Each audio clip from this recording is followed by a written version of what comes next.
हम चाहते हैं कि तमाम जजेस में इत्तेहाद हो, सुप्रीम कोर्ट का तकसीम रहना मुल्क के लिए अलमिया होगा।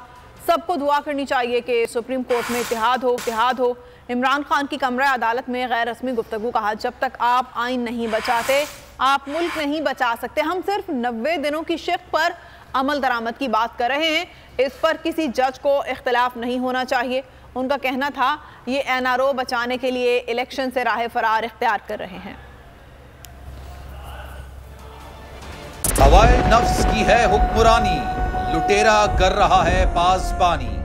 बोल न्यूज के मार्केटिंग हेड आकाश राम ताहा लापता, तफ्तीशी इदारे जवाब देने से कासिर। अहले खाना परेशान, बेटे की जुदाई में माँ गम से निढाल। जो बच्चो हिंदू पर आए थे जो को पाकिस्तानी, मुझे मेहरबानी करे पंहिंजो आकाश वापस कयो। हुकूमत से बेकसूर और मुहिब्बे वतन बेटे की बाजियाबी के लिए फरियाद, तो घियारी माँ की आवाम से दुआओं की अपील। उफ क्या जुल्म है, बोल इंसाफ का मुंतजिर है।